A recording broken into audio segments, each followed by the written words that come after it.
दोस्तों, आप सभी का स्वागत है हमारे इस चैनल पर। तो इस एपिसोड की स्टार्टिंग पिछले एपिसोड के रीकैप को दिखाने से होती है कि कैसे टीचर्स ने खुद से ही वैंग और उसकी टीम को स्वॉर्ड कंपटीशन में भेजने का डिसाइड किया था, लेकिन उन्हें पता नहीं होता है कि वैंग कंपटीशन में जाने के लिए इंटरेस्टेड नहीं है, क्योंकि उसे डर होता है कि कहीं अगर गलती से उसने कंपटीशन में अपनी फुल पावर का इस्तेमाल किया तो दुनिया में चारों तरफ तबाही आ सकती है। मगर अपने दोस्तों और टीचर की सीरियसनेस देखकर वैंग कंपटीशन में जाने के लिए रेडी हो जाता है। वो मॉम डैड से अपनी स्पिरिचुअल स्वॉर्ड के बारे में पूछता है। तभी हमें टीवी पर चल रही न्यूज से पता चलता है कि शैडो ऑर्गेनाइजेशन की बिल्डिंग में एक काफी बड़ा ब्लास्ट हुआ है। दरअसल ये ब्लास्ट स्पिरिचुअल स्वॉर्ड और स्पिरिचुअल फिगर को एक साथ लाने की वजह से हुआ था। तभी बिल्डिंग के बाहर शैडो ऑर्गेनाइजेशन की एक मेंबर आती है और वो पुलिस वालों को बिल्डिंग के अंदर जाने से मना कर रही थी, लेकिन पुलिस वाले कहाँ किसी की सुनते हैं और वो उसकी पिटाई कर देते हैं। इसके बाद वहाँ पर इमॉर्टल हीरोज आते हैं, जिसमें जू भी शामिल था। वहीं जू को देखकर रिपोर्टर उससे इस घटना के बारे में पूछते हैं। इस पर जू कहता है कि ये पहली बार नहीं है जब शैडो ऑर्गेनाइजेशन ने इस तरह का कोई कारनामा किया हो। साथ ही में वो लाइव टीवी पर शैडो ऑर्गेनाइजेशन के लीडर को चैलेंज करता है कि वो उसे रोक कर रहेगा। दूसरी तरफ ऑर्गेनाइजेशन की लीडर लेडी बॉस ये सब टीवी पर देख रही थी और उसे बहुत गुस्सा आता है और गुस्से में वो टीवी तोड़ देती है। इस तरफ वेंग अपनी मॉम डैड से स्वॉर्ड के बारे में पूछता है, जिस पर वे लोग ऐसे रिएक्शन देते हैं कि मानो उन्हें इसके बारे में कुछ पता ही ना हो। तो वेंग खुद ही अपनी स्वॉर्ड को ढूंढने लगता है। वो स्टोर रूम में एक बॉक्स ओपन करता है जिसमें से काफी लाइट बाहर निकल रही थी। ठीक उसी समय टीचर वेंग को मैसेज करके बताते हैं कि वे लोग कल क्लास 69 से मिलने के लिए जा रहे हैं, कंपटीशन में उनका पार्टिसिपेशन कंफर्म करने के लिए।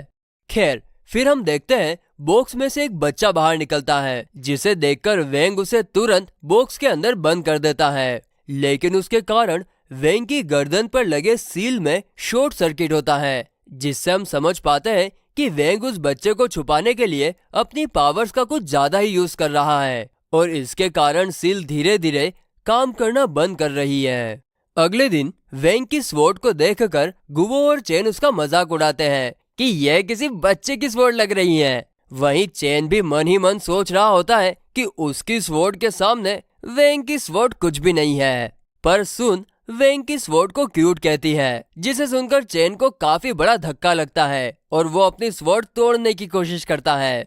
उसके बाद वहाँ पर टीचर्स आते हैं और उनमें से एक टीचर वेंग से पूछता है कि कंपटीशन में उन्हें कम से कम 5-6 दिन लगने वाले हैं, तो वो अपना सामान साथ लेकर क्यों नहीं आया। जिसका जवाब वेंग मन ही मन देता है कि वो क्लास 59 के पास पहुँचते ही बीमार होने का नाटक करेगा, जिसके कारण उसे कंपटीशन में पार्टिसिपेट नहीं करने दिया जाएगा और वो इस तरह से अपनी पावर से दुनिया को खत्म होने से बचा लेगा। इसके बाद बस आ जाती है और सभी लोग क्लास 69 की तरफ जाने के लिए निकल जाते हैं।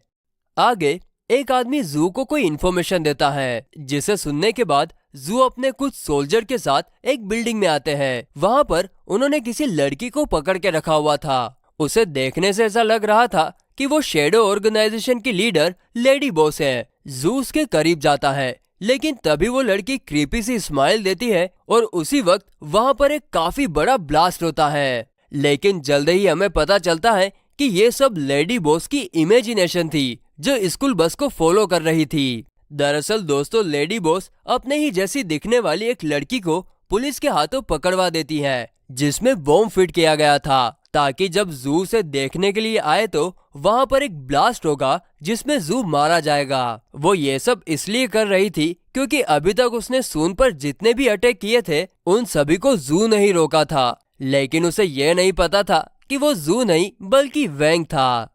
इस तरफ हम स्कूल बस में वेंग को देखते हैं। उसकी बॉडी में से बार बार वही बच्चा बाहर आ रहा था जिसे हमने एपिसोड की स्टार्टिंग में देखा था, लेकिन वेंग उसे बार बार वापस अपनी बॉडी में डाल रहा था। यहाँ पर हमें एक फ्लैशबैक दिखाया जाता है। वेंग बच्चे को, जो कि असल में उसकी स्वॉर्ड की स्पिरिट है, उसे एक शर्त पर अपने साथ बाहर लेकर जाने के लिए माना था कि वो उसकी बॉडी से बाहर आने की कोशिश नहीं करेगा, जिस पर बच्चा एग्री भी हुआ था। अच्छा दोस्तों, आगे हम इस बच्चे को बच्चा न कहकर स्पिरिट कहकर पुकारेंगे, ताकि एक्सप्लेनेशन में कोई दिक्कत ना हो। तो वे लोग क्लास 60 के अड्डे पर पहुंच जाते हैं, जहां पर सीनियर एक्स वेंग और उनकी पूरी टीम का वेलकम करती हैं। आगे हम सीनियर एक्स और मिसेस पाल के बीच दुश्मनी देख पाते हैं। यहाँ पर हमें फ्लैशबैक से पता चलता है कि मिसेस पाल और सीनियर एक्स कभी बेस्ट फ्रेंड प्लस रूममेट हुआ करते थे, लेकिन आज प्रेजेंट में किसी कारण से दोनों के बीच दुश्मनी चल रही है। आगे सीनियर एक्स सुन के पास जाकर क्लास 59 की बुराई करते हुए कहती है कि सुन के पेरेंट्स स्कूल को काफी अच्छी फंडिंग दे रहे होंगे, जिसे सुनकर मिसेस पाल को काफी ज्यादा गुस्सा आता है और वो उनके एक स्टूडेंट के पास जाकर कहती है कि मैंने कई बार इसे टेलीविजन पर देखा है, जो कि मशहूर है जूनियर्स की रैगिंग करने में, एग्जाम में चीटिंग करने में। दूसरी तरफ सीनियर एक्स को मिसेस पाल की ये बातें किसी हथियार की तरह चुभ रही थी। आगे सीनियर एक्स वेंग पर अपने मैजिक का यूज करती हैं। दरअसल वो वेंग की स्पिरिचुअल फोर्स मेजर करना चाह रही थी, तो वेंग इसे अपॉर्चुनिटी समझकर स्टमक पेन का नाटक करता है। लेकिन तभी सीनियर एक्स के मैजिक की वजह से वेंग का सील टूट जाता है और उसके कारण उसकी बॉडी में से काफी खतरनाक एनर्जी बाहर निकलती है। ये देखकर आसपास खड़े सभी स्टूडेंट्स घबरा जाते हैं और तो और लेडी बॉस भी उसकी एनर्जी को देखकर हैरान हो जाती है। तभी लेडी बॉस को एक कॉल आता है कि जू को मारने का उनका प्लान फेल हो गया। दरअसल जू को खतरे का अंदाजा हो गया था, इसीलिए उसने फुर्ती दिखाकर बॉम्ब डिफ्यूज कर दिया। इस पर लेडी बॉस कहती है कि कोई बात नहीं, मेरे पास एक और प्लान रेडी है। दूसरी तरफ हमें वेंग के मॉम डैड दिखाए जाते हैं। उन्हें इस बात की कोई खबर नहीं थी कि वेंग की सील टूट चुकी है। वे लोग मस्त होकर टीवी देख रहे थे। इधर जब वेंग की पावर शांत होती है, तब स्पिरिट उसे बताता है कि मैं यही बात तो बताने के लिए बार बार बाहर आ रहा था, लेकिन तुमने मेरी एक नहीं सुनी। इसके बाद सुन वेंग के पास आकर उसे संभालती है और सीनियर एक्स को कुछ करने के लिए कहती हैं। वहीं सीनियर एक्स को लगता है कि ये सब बुफेंग का काम है। तभी हम बुफेंग को छत पर देखते हैं। वो डोर से सब कुछ देखकर वहां से चला जाता है। और दोस्तों, इसी के साथ हमारा एपिसोड खत्म होता है। दोस्तों, अगर आपको मेरा एक्सप्लेनेशन अच्छा लग रहा हो तो प्लीज चैनल को सब्सक्राइब और वीडियो को लाइक जरूर करना, इससे हमें मोटिवेशन मिलती है। तो चलिए दोस्तों, टाटा बाय बाय, मिलते हैं अगले एपिसोड में।